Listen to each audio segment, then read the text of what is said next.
জাতীয় রাজস্ব বোর্ডের বর্তমান চেয়ারম্যানের অপসারণ সহ সব পক্ষের মতামতের ভিত্তিতে রাজস্ব খাতের সংস্কারের দাবিতে কমপ্লিট শাটডাউন ও মার্চ টু এনবিআর কর্মসূচি পালন করছেন এনবিআর কর্মকর্তা কর্মচারীরা।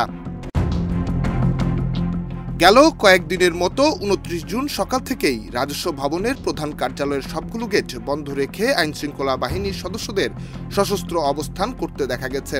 ভেতরে কর্মকর্তা কর্মচারীরা প্রবেশ করতে না পারলেও মূল ফটকের সামনে অবস্থান নিয়ে বিক্ষোভ করছেন তারা। জাতীয় রাজস্ব বোর্ড ও অভ্যন্তরীণ সম্পদ বিভাগ বিলুপ্ত করে রাজস্ব নীতি ও রাজস্ব ব্যবস্থাপনা বিভাগ নামের দুটি বিভাগ করে গত 12 মে অধ্যাদেশ জারি করে সরকার, যার প্রতিবাদে কর্মসূচি পালন করেছেন রাজস্ব বোর্ডের কর্মকর্তা কর্মচারীরা।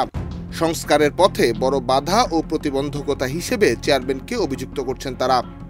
যে রাজস্ব সংস্কার প্রক্রিয়া এটা ব্যাহত করার জন্য এবং চেইন অফ কমান্ড এনবিআর এর ভেঙে দেওয়ার জন্য এবং ধারাবাহিক দমন নিপীড়নের জন্য এই সংস্কার প্রক্রিয়ার বাধা মনে করে গ্রহণযোগ্যতা হারানোর জন্য আমরা এনবিআর চেয়ারম্যানের অবিলম্বে অপসারণ দাবি করছি। আর এই চেয়ারম্যান দায়িত্ব নেওয়ার পর থেকে রেভিনিউ অ্যাডমিনিস্ট্রেশন অস্থির।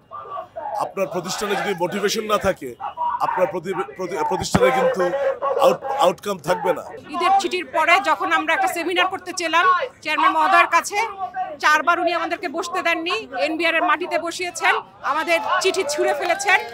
এখন আমাদের সবার কাছে মনে হয়েছে তিনি এই সংস্কার করতে প্রধান অন্তরায়। রাজস্ব ভবন টানা অবরুদ্ধ থাকায় বিপুল অর্থনৈতিক ক্ষতির সম্মুখীন হলেও তারা বলছেন দেয়ালে পিঠ ঠেকে গেছে। সংশ্লিষ্ট সকলের প্রত্যাশা চেয়ারম্যানের অপসারণ করে আলোচনার পথ শুরু করে সমাধান আনা হোক প্রতিষ্ঠানটিতে।